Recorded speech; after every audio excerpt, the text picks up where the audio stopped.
ते माझ्यासोबत आहेत अजय दादा चव्हाण, सरपंच ब्रह्मपुरी, कार्यसम्राट।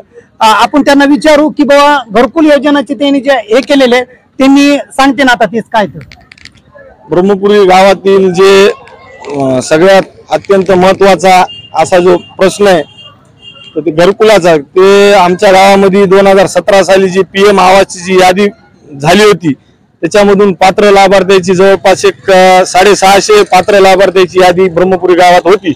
तर गेलेल्या 4 वर्षामध्ये आम्ही 118 लोकांचे घरकुलाचे उद्दिष्ट हे पूर्ण केलेले आणि उर्वरित जे 550 लोक होते राहिलेले लाभार्थी त्यांचं आज संपूर्ण यादी ही मंजूर करून आणण्यात आम्हाला यश आलेलं आहे आणि आता एक सुद्धा लाभार्थी आता वंचित राहणार नाही घरकुलापासून। जे यादीत नाव आहेत त्याचे संपूर्ण यादीतल्या लाभार्थ्यांचे घरकुल हे आजच्या तारखेमध्ये पूर्ण मंजूर झालेले आहेत। तरी गावातील नागरिकांना मी एक आवाहन करतो की बाबा लवकरात लवकर आपण आपले संपूर्ण कागदपत्र ग्रामपंचायत कार्यालयामध्ये आणून देऊन सर्वांनी लवकरात लवकर घरकुलाचा कामे लवकर चालू करावी हीच मी आज याच्या माध्यमातून मी आवाहन करतो गावाला।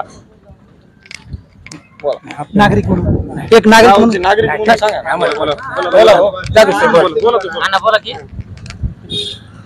आज ब्रह्मपुरी येथे ग्रामपंचायतचे प्रधानमंत्री आवास योजनेचे घरकुल पहिले 108 झालेले, 557 आज मंजूर झालेले।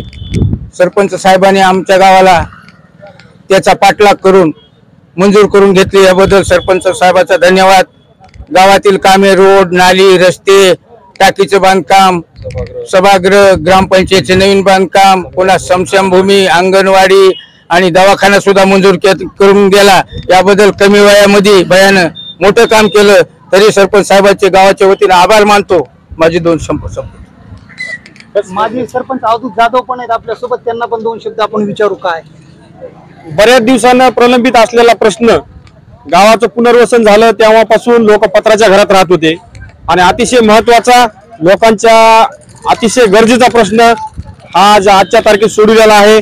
सर्वांचं घरकुल ते मंजूर केलं आणि त्यामुळे आता सर्व लोकांना आपापले स्वतःचं पक्क घर बांधण्याची संधी या ठिकाणी आलेली आहे आणि ग्रामपंचायतची सरपंच, ग्रामसेवक सर्व सदस्यांचे मी हार्दिक स्वागत करतो की त्यांनी हे मोठं काम या गावात केलेलं आहे।